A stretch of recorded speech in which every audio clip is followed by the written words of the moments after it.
रामचरितमानस में भगवान कह रहे हैं कि अगर कोई व्यक्ति इच्छा कर लिए बस जरा से कि मैं प्रभु आपको जानना चाहता हूं, तो नहीं जानत ताहे देह जनाई, वो जानत तुम्हें तुम्हें हुई जाई। भगवान कह रहे हैं उसको मैं स्वयं जनाता हूं, और जैसे जैसे वो मुझे जानता जाता है वैसा वैसा वो मेरा ही हो जाता है। ऐसे मान के चलो जैसे पतंगा प्रकाश में लीन हो जाता है। भगवान को जानने के लिए आपको भगवान बनना पड़ेगा। क्यों भैया? बिना भगवान बने, अच्छा जैसे बच्चे आजकल माँ बाप का दर्द बच्चे नहीं जानते, लेकिन मालूम है उन्हें कब समझ में आती है माँ बाप का दर्द? जब खुद बाप बन जाती है। बेटी जब तक माँ नहीं बनती तब तक उसको अपनी माँ की कला समझ में नहीं आती, और बेटा जब तक बाप नहीं बनता तब तक उसको बाप की कला समझ में नहीं आती। तो भैया साधारण से रिश्तों में कला समझने के लिए वो बनना पड़ेगा, तो परमात्मा को जानने के लिए आपको परमात्मा बनना पड़ेगा। भगवान की ये क्रिया है, और होता भी यही है। जानते जानते जानते जानते हम भी वैसे ही हो जाते हैं।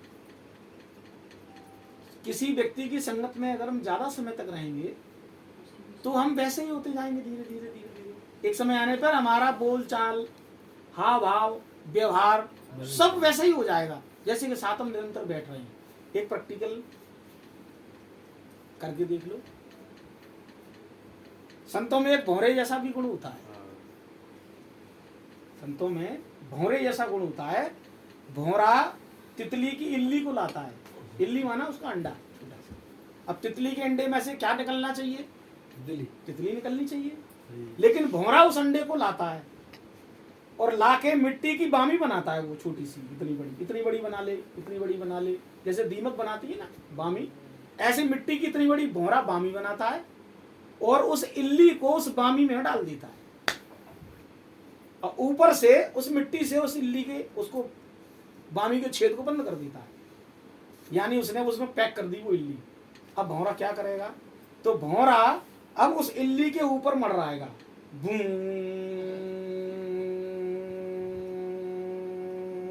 ऐसे उसकी जो गुंजन है, गुंजन इसका नाम आ गया, जो गुंजन है वो गुंजन लगातार करेगा। That is a vibration power.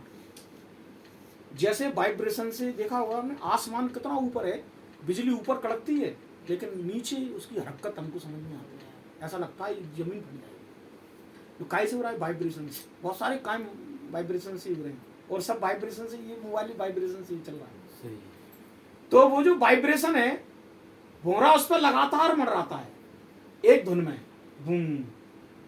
कुछ समय के बाद जब भौरा उस अपने कूप को तोड़ता है जो उसने बनाया था बामी, तो उसमें से तितली नहीं निकलती, भौरा निकलता है। ये महिमा है। ऐसे ही संतों की शरण में रहकर जब हम नित्य सुमिरन राम नाम लेते रहेंगे तो संत अपने जैसा बना देंगे आपको। तो संत को जब तब पूरा समझ पाओगे जब खुद संत हो जाओगे। उन्हें समझते समझते भाई समझोगे तो जीवन में उतारोगे, समझोगे उतारोगे, समझोगे उतारोगे, उतारते उतारते वो जिस पद पे बैठे थे गुरु, अगर सच्चे तरीके से आप उनको उतार रहे हैं, कहते हैं संतों को पिया जाता है।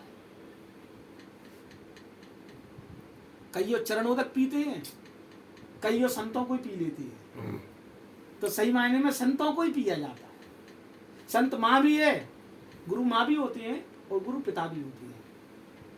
संसार में दो अलग अलग होते हैं, लेकिन गुरु में ये दोनों ही होते हैं। सही बात। गुरु माँ की तरह भी है।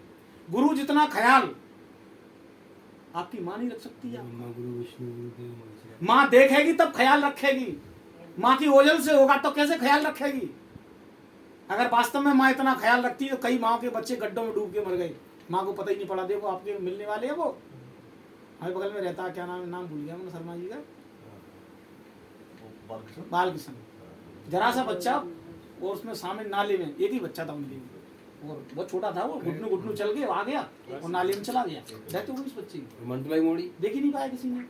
मंटुलाई मोड़ी माँ तो देख के तब ख्याल रख पाएगी, लेकिन गुरु बच्चा कहीं भी है उसका, उसकी नहीं।